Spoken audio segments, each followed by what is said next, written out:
Dans cette vidéo, je vais t'expliquer comment j'ai fait en 4 ans pour avoir un patrimoine proche des 500 000 euros bruts en immobilier. Et ça se passe juste après l'intro. Et salut à toi, bienvenue dans cette nouvelle vidéo les amis, je viens d'avoir 28 ans et je voulais tout simplement vous faire une vidéo IMO pour vous parler un petit peu de mon patrimoine, vous expliquer comment j'ai pu développer donc un patrimoine, comme je vous disais dans l'intro, proche des 500 000 euros bruts en immobilier. Qu'est-ce que je compte faire par la suite, donc quelle est ma prochaine opération, donc pourquoi je vais vendre une partie de mon patrimoine, et surtout le plus important, comment toi tu peux également faire. Donc on est directement parti. Ok, donc mon premier projet c'est quoi? C'est 2 appartements que j'ai achetés à 24 ans, 2 appartements qui sont juste en face de la fac de droit à Lille, donc le projet se situe à Lille. C'est des appartements qui étaient affichés à 210 000 que j'ai pu négocier à 180 000. Sur ces appartements, j'ai un crédit à 160 000 parce que j'ai mis un petit apport du coup de 20 000 en SCI. Les appartements, donc chaque appartement est loué 450 euros et 450 euros par mois. Donc ça me fait 900 euros de loyer par mois sur cette opération. Aujourd'hui, concernant ce premier projet, pour être transparent avec toi, je me tâte à les revendre. Je suis en train de faire des estimations justement. Je me tâte, pourquoi je ne les vendrai pas? Tout simplement déjà parce que c'est un peu sentimental, c'est mes 2 premiers bébés.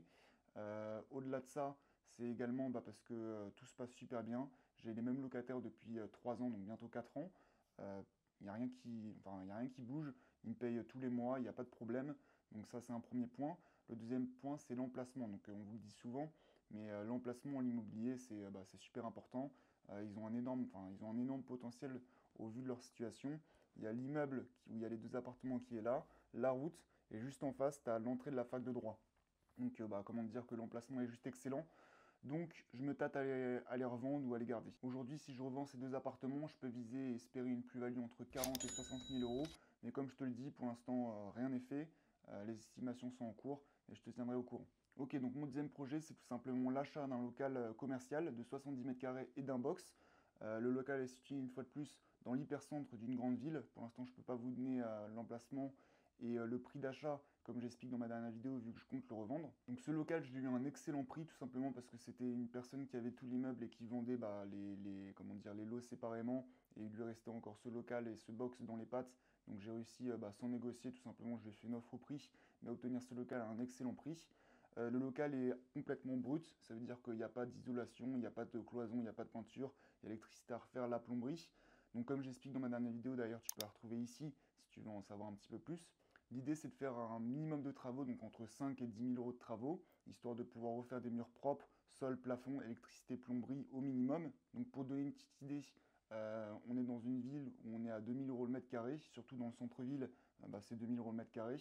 Donc le local fait 70 mètres carrés, donc x2 ça fait 140 000 euros que je pourrais revendre si le bien était en excellent état. Ne voulant pas dépenser autant pour remettre le bien en excellent état, l'idée c'est de viser une plus-value entre 30 et 40 000 euros par rapport à mon prix d'achat. Dans tous les cas, là je vais bientôt attaquer les travaux comme je te le disais précédemment.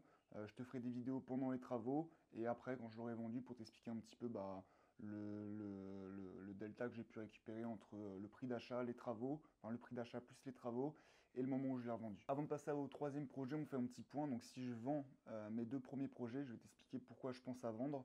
Là actuellement avec les plus-values que je t'ai parlé, on vise des plus-values, enfin une plus-value totale entre 50 à 80 000 euros net que je pourrais récupérer si je vends mes 2 premiers projets. Ok, bref, on passe directement à la suite. Alors mon troisième projet, j'en ai déjà parlé sur YouTube, c'est l'appartement dans lequel je suis. C'est un appartement qui est à la frontière suisse, on est à 5 km de Genève. C'est un appartement que j'ai eu encore à un excellent prix en off-market. C'est un bien que j'ai acheté 105 000 euros. Il fait 30 mètres carrés. Sur cet appartement, j'ai un crédit sur 25 ans d'un montant de 610 euros. Et ça, c'est un bien que je vais louer entre 1200 et 1400 euros par mois en longue durée et jusqu'à 1630 euros par Airbnb, sur Airbnb, pardon. Donc c'est un projet, clairement, c'est un gros projet qui me ramène du cash tous les mois. Donc c'est un projet intéressant. Au-delà de ça, c'est un projet tout simplement que si je revends, donc je l'ai eu à 105 000, j'ai encore des petits travaux à faire, comme les fenêtres par exemple, qu'il faudrait que je change pour mettre du triple vitrage, pour améliorer, on va dire, le DPE.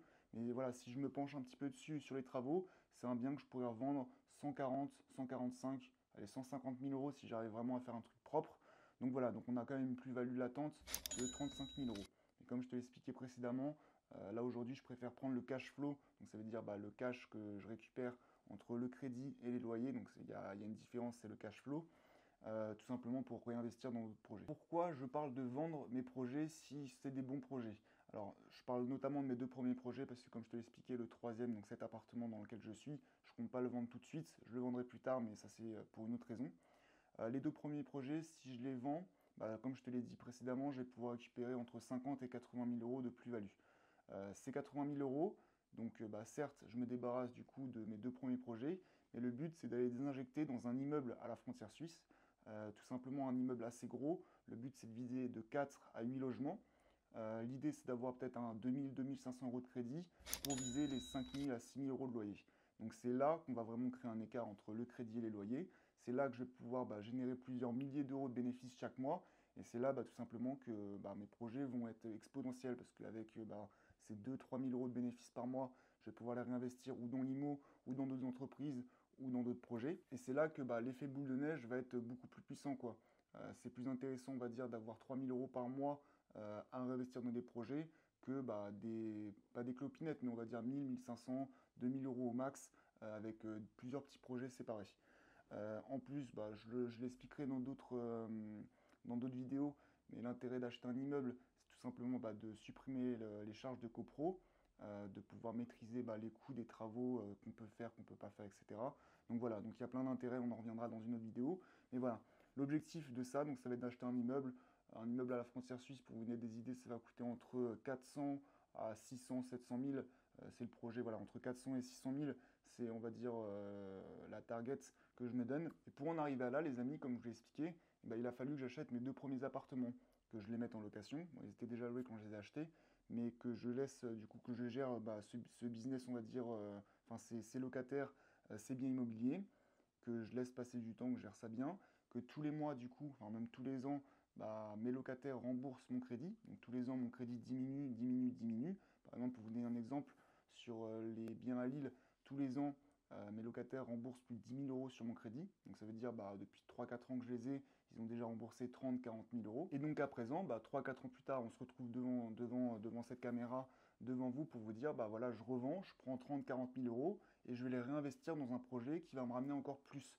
Et quand j'aurai l'immeuble, en fait, je vais avoir la même mentalité. L'idée, ça va être de le garder peut-être 5, 6, 7 ans. Donc pendant 5, 6, 7 ans, je vais amortir peut-être, je vous dis une bêtise, 150, 200, 250 000 euros sur mon crédit. Enfin, même mes locataires, je disais moi, mais c'est mes locataires qui vont amortir ça. Dans 5, 10 ans, enfin 5, 6 ans, je vais revendre l'immeuble, je vais récupérer 250 000 et je vais mettre ces 250 000 dans un projet encore plus gros qui va en ramener encore plus. Il y aura encore plus de locataires, donc le risque sera diversifié encore plus. Les locataires rembourseront beaucoup plus de crédits chaque année, ça veut dire que j'amortirai encore beaucoup plus, et ainsi de suite, ainsi de suite, ainsi de suite. Tout simplement, ça s'appelle arbitrer son patrimoine. Donc là, moi je pense que c'est le moment de le faire. Je pourrais attendre 10 ans, je pourrais attendre la fin de mes crédits, je pourrais même jamais revendre si je le voulais. Mais le but, moi, comme je vous le dis depuis le début sur cette chaîne, c'est d'atteindre les 1 million d'euros de patrimoine brut. Et c'est exactement dans ces stratégies que je vais pouvoir les atteindre. Et donc là, on va arriver à la fin de cette vidéo, mais ça va être à ton tour. Quand je dis à ton tour, c'est que il va falloir que tu achètes ton premier bien immobilier pour mettre un locataire dedans, avoir ta première mensualité de crédit face au premier loyer que tu vas demander à ton locataire, que ça s'autofinance au grand minimum. Et encore, le but, c'est d'avoir des opérations qui dégagent un minimum 300, 400, 500 euros de cash flow, comme je l'ai fait par exemple avec Jérémy sur l'accompagnement que j'ai fait. D'ailleurs, on va penser à t'abonner parce qu'il y a une interview sur son appartement et sur la stratégie qu'on a mis en place qui va arriver. Et voilà, l'immobilier, on le sait, c'est une valeur refuge. La pierre, c'est le meilleur investissement.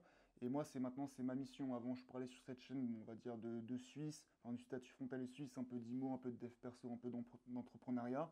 Là, moi, j'ai une nouvelle mission, enfin, c'est ce que je me suis fixé récemment. Je vais accompagner 100 personnes à investir dans un bien rentable. Donc voilà, ça c'est exactement ma mission de vie. Maintenant, c'est c'est la direction que je veux prendre, accompagner 100 personnes à investir dans l'immobilier. Aujourd'hui, j'en ai accompagné déjà 3. Donc là, je suis en train de finir avec Jérémy. Donc il me reste encore 97 personnes à accompagner. Pense à t'abonner. On va arriver de toute façon à la fin de cette vidéo. Pense à t'abonner parce que y a une série de vidéos qui va suivre sur l'immobilier qui va t'expliquer comment investir dans l'immobilier de manière intelligente, les erreurs à éviter, comment monter des dossiers de financement, comment trouver des biens rentables, comment gérer des locataires, comment parler aux banques. Enfin, on va tout voir. Donc surtout, pense à t'abonner. Si investir dans l'immobilier, tu l'auras compris, de toute façon, si tu penses que l'immobilier n'est pas un bon investissement, parle de cette chaîne, enfin, ça ne m'intéresse pas de parler avec toi. Mais si on va dire, tu es conscient que l'immobilier, c'est un pilier d'enrichissement qui est quand même assez important. Tu regardes tous les millionnaires, tous les milliardaires, toutes les personnes fortunées sur cette terre, ils ont tous un point commun, ils ont l'immobilier. Coïncidence? Je pense pas. On va aborder très vite tous les points que je t'ai cités précédemment dans la suite des prochaines vidéos. Là, je vais envoyer peut-être entre 1 à 3 vidéos par semaine, donc je vais bombarder ça. Plein de valeurs. On se retrouve tout simplement dans la prochaine vidéo. C'était Jules. Ciao.